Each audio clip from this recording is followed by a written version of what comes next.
शिवण क्लास केला तरीही तुम्हाला जर कटोरी ब्लाऊज कटिंग जमत नसेल तर हा व्हिडिओ तुमच्यासाठी। तर व्हिडिओ शेवटपर्यंत नक्की बघा। नमस्कार, मी ज्योती, माझ्या चॅनलमध्ये तुमचं खूप मनापासून स्वागत आहे। तर बघा, आज आपण कटोरी ब्लाऊज पेपर पॅटर्न कटिंग दाखवणार आहे, तुमच्यासोबत शेअर करणार आहे। तर व्हिडिओ शेवटपर्यंत बघा आणि नक्की बघा। माझी खूप सोपी पद्धत आहे, तुमच्या पटकन लक्षात येईल की कशा पद्धतीने मी कटिंग करत आहे ती। जर तुम्हाला समजलं नसेल तर व्हिडिओ असा बघत बघत तुम्ही कटिंग करा पेपरवरती, म्हणजे तुमच्या लक्षात येईल। तर बघा, मी पूर्ण उंची सुरुवातीला टाकलेली आहे पेपरवरती आणि पेपर डबल फोल्ड केलेला आहे, म्हणजे पाठीमागलचा पण भाग निघेल आपल्याला एकदाच आणि समोरचाही। तर उंची टाकलेली आहे मी, म्हणजे तयार उंची आहे 14.5, पण मी 1 इंच त्यामध्ये मिसळून 15.5 वरती टिक करून अशी रेखा करून घेतली आहे। तर आता आपल्याला घ्यायची इथं शोल्डर। तर शोल्डर मी घेतलेला आहे इथे 5.25 इंचाचा घेतलेला आहे। तर बघा, तर 5.25 इंचाचा घेतलेला आहे आणि मुंडा घ्यायचा आहे आपल्याला इथे तर 5.25चा। तर इथे बरोबर यायला पाहिजे, म्हणजे थोडं पण जास्तीचं एक रेष हे जर जास्तीचं झालं तर मग फुगा येतो, म्हणून अशा पद्धतीने चेक करून घ्यायचं आणि मग नंतर टिक करून घ्यायचं। तर बघा, मी 9 इंचावरती टिक केलेली आहे इथे आणि मग त्यावरती शिलाई मार्जिनसाठी 1.5 इंच घेतलेला आहे। तर बघा इथे, तर पूर्ण आपली घडी आली आहे 11:15ची। तर पूर्ण 11:15 वरती अशी टिक करायची आणि मग नंतर असा बॉक्स तयार करून घ्यायचा आहे। तर आता इथे बघा, पाठीमागलच्या मोंड्यासाठी मी आकार घेतलेला आहे 1.5 इंच आणि पुढच्या मोंड्यासाठी आकार देण्यासाठी घेतलेला आहे मी इथे 1 इंच आणि खालून थोडंसं अर्ध्या इंचाने आपल्याला असा आकार देऊन घ्यायचा आहे। सावकाश पद्धतीने तुम्ही जर व्हिडिओ शेवटपर्यंत आणि पूर्ण बघितला तर तुमच्या लक्षात येईल आणि तुम्हाला पण नक्की पेपर पॅटर्न कटिंग करायला येईल। तुमचा स्वतःचा ब्लाऊज तुम्हाला स्वतः शिवायला येईल, म्हणजे तुम्हाला स्वतः तुम्हाला पेपर पॅटर्न कटिंग करता येईल। तर बघा, आपण आधी सुरुवातीला ना ही पूर्ण कटिंग करून घेऊयात, म्हणजे आपल्याला ना जो एक्स्ट्राचा जो पेपर आहे ना तो असं मध्ये मध्ये येत आहे कटिंग करते वेळेस, म्हणजे सोपं जातं, आपल्याला समजेल लवकर। तर बघा, आधी सुरुवातीला आपण कटिंग करून घेऊयात। तर मैत्रिणींनो, खूप सोपी पद्धत आहे माझी, नक्की व्हिडिओ शेवटपर्यंत बघा आणि तुम्ही पण असं व्हिडिओ बघत बघत जर तुम्ही कटिंग केलात, म्हणजे थोडंसं बघायचं, स्टॉप करायचं आणि मग नंतर जसं मी आखून घेतलेलं आहे तशाच पद्धतीने जर तुम्ही आखून घेऊन जर कटिंग केलात तर तुम्हाला नक्की पेपर पॅटर्न काढता येईल। तर बघा, आता आपल्याला काय करायचं आहे, तर आता मी पाठीमागलच्या मोंड्याचा आकार पण इथे कट करून घेतलेला आहे। तर आता इथे आपल्याला काय करायचं आहे बघा, पुढचा आकार म्हणजे पुढच्या गळ्याचा आकार टाकून घ्यायचा आहे, गळा रुंदी। तर इथे बघा, आपण 2.25 इंचावरती टिक करून घेणार आहोत, रुंदी 2.25 इंचावरती टिक करून घ्यायचं आहे आणि उंची आपली गळ्याची 6 इंच घेतलेली आहे मी। तुम्ही तुमच्या ब्लाऊजच्या मापानुसार तुम्ही कट करून म्हणजे बघून टाकू शकता आणि इथे आपण गोल आकार देऊन घ्या। सहसा कटोरी ब्लाऊजला समोरचा गळा गोलच येतो, डिझाईन बनवता येत नाही। तर आता खालच्या क्रॉसपट्टीसाठी बघा, मी इथे 2.25 इंचावरती टिक करून घेतलेली आहे। आपल्याला 2.25 इंचावरती टिक करून घ्यायचं आहे। तर एक रेष येण्यासाठी आपण अशा पद्धतीने 2.25 वरती असं टिक करून घेऊयात आणि इथे रेष ओढून घेऊयात आपण आणि नंतर मग 1.25 इंचावरती इथे गळ्याच्या साईडनी टिक करून असा क्रॉसपट्टीचा आकार देऊन घेऊयात।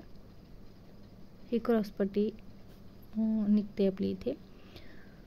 तर बघा, आता पूर्ण घडीचं मधोमध करायचं आहे आपल्याला आणि मग नंतर टिक करून घ्यायचं आहे।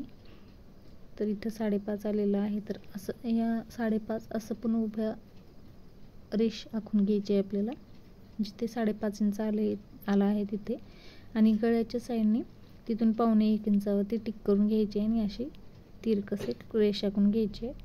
तर कटोरीचा आकार काढायला आपल्याला सोपं जातं या पद्धतीने जर आपण आखून घेतलं तर। फक्त मध्यभागी थोडासा गोलाकार द्यायचा आहे, म्हणजे आपली कटोरीचा आकार तयार होतो. तर आता आपण हे कटिंग करून घेऊयात. तर सुरुवातीला मधोमध कटिंग करून घेऊयात, कट करून घेऊयात, म्हणजे पाठीमागलचा भाग वेगळा आणि पुढचा वेगळा निघेल.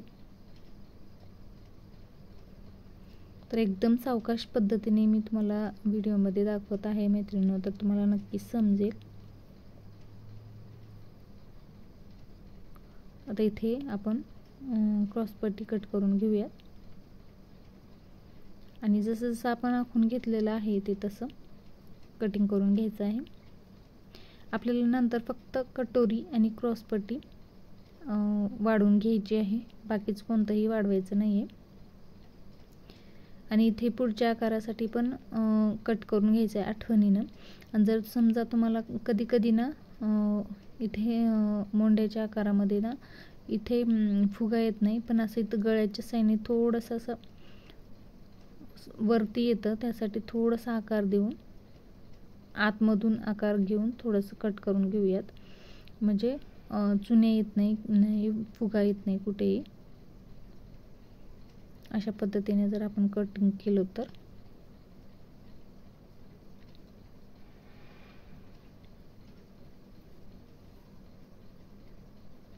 बघा. आता साईड पार्ट आणि कटोरी आणि पुढचा मागलचा भाग पण.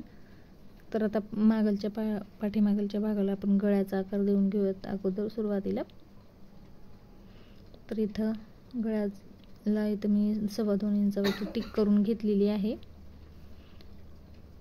आणि गळा जितका आहे आपल्या मापाच्या ब्लाऊजचा तितका घ्यायचा आहे. तर बघा मी पाठीमागून असं मोजून घेत असते.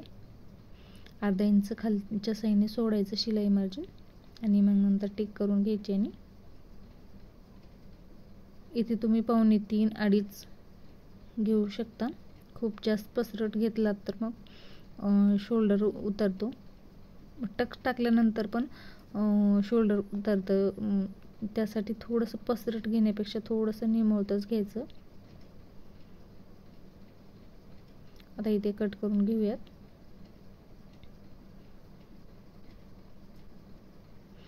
इथे मागे बघा आपण टक्स टाकून घेणार आहोत. तर बघा, तर मधोमध मी गळ्याच्या साईडने 4.5 इंचावरती टिक केली आणि असं उभं टक्स घेतला आहे मी 4.5 इंचाचाच.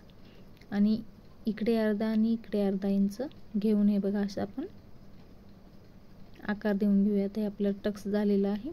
आता हे साईडला ठेवूयात आणि कटोरी बघून घेऊयात. आपण वाढवून घ्यायची आपल्याला कटोरी.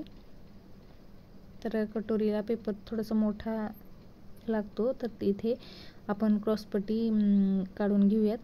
तर अर्धा इंचाने मी वाढवलेलं आहे खालून आणि अशी रेष आखून त्यावरती आपल्याला क्रॉसपट्टी ठेवायची आहे आणि मग नंतर क्रॉसपट्टी आखून कट करून घ्यायचं आहे. तर तुम्ही ब्लाऊज कट करते वेळेस पण अर्धा इंच खाली वाढवून तुम्ही कट करू शकता. पण आठवण राहत नाही, कधी कधी आपण घाईमध्ये विसरून जातो, मग उंचीला कमी पडतो ब्लाऊज जर कमी क्रॉसपट्टी झाली तर.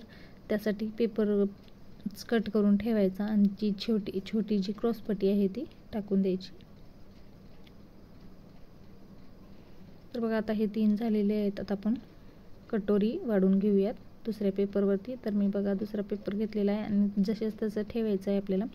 थोडंसं तिरकी ठेवायची, बसत नव्हती म्हणून मी ठेवली. आणि जसेच तसं आखून घ्यायचं आहे आपल्याला इथे.